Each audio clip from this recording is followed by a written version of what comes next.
Alden Richards and Miss Catherine Bernardo, abay muli na namang naaalala at nag-viral dahil sa mga balitang ito. Ngayong araw pag-usapan natin ito dahil hanggang sa ngayon ay pinag-uusapan po ito online. Dahil ito si Mr. Alden Richards at si Miss Catherine Bernardo ay waging-wagi dahil sila po ay tinaguri ang Phenomenal Box Office King and Queen sa isang katatapos lang na award-giving body. Sina Alden Richards and Catherine Bernardo itinanghal na Phenomenal Box Office King and Queen of the Philippine Cinema sa Box Office Entertainment Awards 2025 Guillermo Mendoza Memorial Scholarship Foundation Incorporated or GMMSFI. Nakamit ni na Alden Richards at Catherine ang titulong ito dahil sa tagumpay ng kanilang reunion movie na Hello Love Again 2024 na umabot sa 1.6 billion ang worldwide gross. Ang Hello Love Again ay may hawak ngayon na record bilang highest grossing Filipino movie of all time. Noong 2024, sina Alden at Catherine ang nanalong Box Office King and Queen. At ngayon, sila pa rin po ang itinanghal na Box Office King and Queen dahil wala pa naman po talagang nakakalagpas dun po sa inabot or dun po sa kinita ng kanilang box office na kanila pong movie na Hello Love Again. And of course, syempre, ang si Vic Soto and Piolo Pascual Mayan Rivera naman ay binigyan din ng award the Kingdom Stars na sina Vic Soto, Piolo Pascual ang napiling Film Actors of the Year, si Marian Rivera na nagbida sa Nimalayan movie na Balota ang Film Actress of the Year. Ang Lavender Fields star na sina Jericho Rosales at Jody Santamaria ang ginawaran ng Primetime TV Actor and Actress of the Year. Sina Richard Yap at Jillian Ward naman ang abot kamay ang pangarap ang Daytime Actor and Actress of the Year. Ang magkalap team na sina Donnie Pangilinan at Bel Mariano ang binansadang Princess and Princesses of the Philippine Entertainment.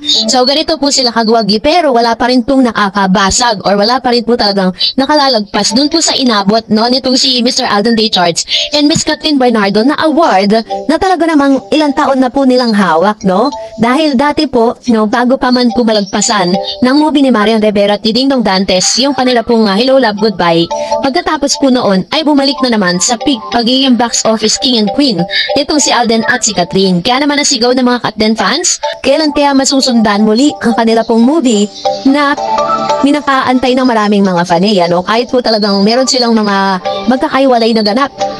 Sa isang interview nga po, sinabi ni Ms. Catherine Bernardo that after po ng PGT or Pilipinas Got Talent, ay meron po silang isang project na gagawin. Ngayon po ay pinag-uusapan na siya, pero wala pa pong any ideas kung sino po talaga ang makakasama niya kasi may mga naka-line up. Pwede pong si Mr. Alden Richards, pwede rin si Daniel Padilla, at ang maingay po at matunog ngayon ay si Mr. Ito po si James Reid, dahil sinasabing magkakaroon daw sila ng movie na parang sinasabi po ng mga fans si Catherine na bakit to si James Reid gagamitin lang daw di umanong kasikatan ni Catherine Bernardo si James Reid ang kasikatan ni Catherine para muli siyang mapag-usapan at muli na namang umiingay ang kanya pong karera. Pero as of now, wala pa naman pong inilalabas na any news with regards to that. Pero aside from that, may mga lumutang na pong mga balita patungkol po dun sa tunay na dahilan, pinakamalalim na dahilan at nakakasyok na dahilan kung bakit po pala talagang umabot sa depression.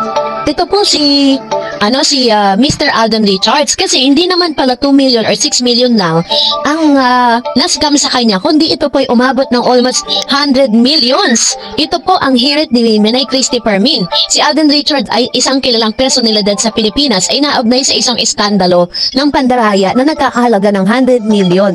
Ayon sa ulat ng Remate PH, si Alden ay umanong na biktima ng isang sindikato na nangakong tulungan siya sa kanya mga project sa negosyo kapalit ng malaking halaga ng pera. Ayon sa reklamo na isinampa ng biktima, sila ay nakipag-ugnayan sa mga suspect matapos mabasa ang mga post nito sa social media na nag-aalok ng mga serbisyo sa pagpupondo ng mga projects at negosyo. Ang mga suspect umano ay nangako na malaking halaga ng pera kapalit ng 50,000 na bayad sa pagproseso ng mga dokumento. Ngunit matapos magbayad ng mga biktima ay hindi nila nakontak ang mga suspect at nalaman nilang sila pala ay nadaya. At ayon sa mga biktima, si Alden Richards ay umano'y kasama sa mga personalidad na ginamit ng mga suspect, grabe upang magmukhang lehitimo ang kanilang mga alok. Sa ngayon, hindi pa nagko-comment si Alden Richards tungkol sa mga aligasyon, ngunit ang kanyang abogado ay nagpahayag na ang mga aligasyon ay walang katotohanan at si Alden ay biktima rin ng mga sospek. Maraming netizen ang nagbigay ng kanilang mga opinion tungkol sa issue. May mga nagsabi na si Alden Richards ay dapat managot sa mga biktima, habang ang mga nagsabi naman na siya ay tunay na biktima ng mga suspect. Sa aking opinion, kailangang malalimang investigasyon upang malaman ang katotohanan sa likod ng mga aligasyon. Kung si Alden Richards ay tunay na biktima ng mga suspect, kailangan niya magsalita at magbigay ng kanyang kooperasyon sa mga otoridad upang mahuli ang tunay na may sala. Sa kabilang banda, kung si Alden Richards naman ay may kinalaman sa mga suspect, kailangan niyang managot sa mga biktima at sa batas. Ang mga personalidad sa publiko ay malaking responsibilidad sa mga tagahanga nila at kailangan nila mag-ingat sa mga gawa nila upang hindi magdulot ng pinsala sa ibang tao. Sa anumang kaso, ang issue ay isang paalala sa lahat na kailangan nating mag-ingat sa mga alok na mukhang napakaganda upang hindi tayo mabiktima ng mga sindikato ng pandaraya. Tungkol sa mga biktima, sana ay mabigyan sila ng hustisya at mabawi nila ang kanilang nawalang pera. Sana rin ay maging aral ito sa lahat ng kailangan nating mag-ingat at magtanong ng mabuti bago magbigay ng pera sa mga hindi kilalang tao o kumpanya. Sa pagtatapos, ang issue na ito ay isang malaking iskandalo na kailangan agarang aksyon mula sa mga otoridad. Sana ay mahuli na ang mga tunay na may sala at mabigyan ng hustisya ang mga biktima.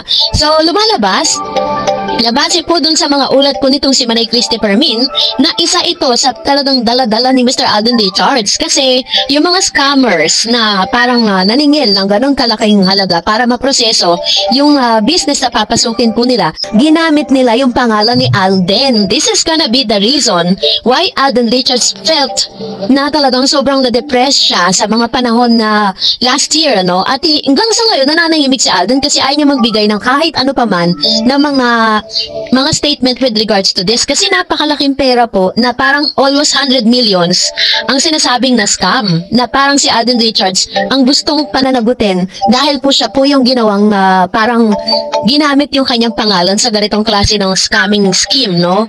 So kaya talagang sobrang problema ngayon si Alden at kailangan niyang humarap, no, sa husgado para po sagutin ang ilan sa mga aligasyon patungkol sa kanya.